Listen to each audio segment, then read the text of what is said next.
అంటే గొడవలు అంటే మీపై కొట్టాడా, లేకపోతే మిమ్మల్ని దాడి చేశాడా, లేకపోతే ఊరుకోనే వదిలేశాడా, ఏం జరిగిందని?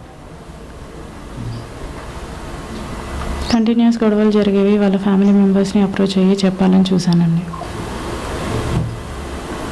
ఓకే.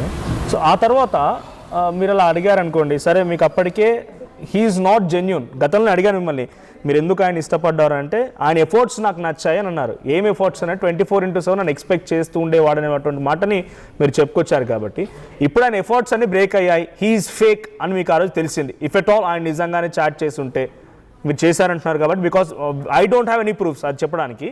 సో అలా చేసిన వ్యక్తిని ఆ రోజే మీకు ఇష్టం లేదని చెప్పి అక్కడ పారేసి వెళ్ళిపోతే అయిపోతుండే కదా. ఇంకా మీరు కంటిన్యూ ఆయనతో మాట్లాడారు, మళ్ళీ రికార్డ్ చేశారు అప్పటి నుంచి అని అంటున్నారు. డిడ్ హీ ఫోర్స్ యూ నాతో ఇంకా మాట్లాడాలి, నాతో చాట్ చేయాలి, నాతో ఉండాలి నువ్వు అని ఇంకా ఫోర్స్ చేశాడు? ఆ రోజు మీరు ఎందుకు వదిలించుకోలేదు ఆయన్ని?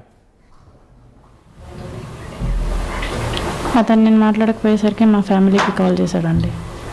ఫ్యామిలీ కంటే ఎవరికి? మా బ్రదర్కి, మా హస్బెండ్కి, మా హస్బెండ్ వాళ్ళ సిస్టర్కి అన్ఈవెన్ టైమ్స్లో కాల్స్ చేసి టార్చర్ చేయడం జరిగింది. Is that true? నిజంగానే దానికి ప్రూఫ్స్ ఉన్నాయా? అంటే హస్బెండ్, ఎందుకనంటే వాళ్ళకి కాల్ చేశారు, ఫ్యామిలీ వరకు వెళ్ళింది, అయినా కూడా మిమ్మల్ని వారు ప్రొటెక్ట్ చేయలేకపోయారు, పోలీస్ స్టేషన్ ఆశ్రయించలేకపోయారంటే something is fishy. If you have fishy అండి, లీగల్గానే వాళ్ళే డిసైడ్ చేస్తారండి. లేదమ్మా, అంటే జనరల్ పర్స్పెక్టివ్, నాకు ఆన్సర్ కాదు, జనరల్ పబ్లిక్ అనుకునే వాళ్ళు. రైట్, వీణా గారు వెళ్ళిపోతున్నారా? శిల్ప రైట్, తను మధ్యలోనే వెళ్ళిపోయారు మనం అడిగిన క్వశ్చన్స్కి. నిజంగానే కాల్ చేశారా, మాట్లాడారా అంటే వెళ్ళిపోతున్నారు.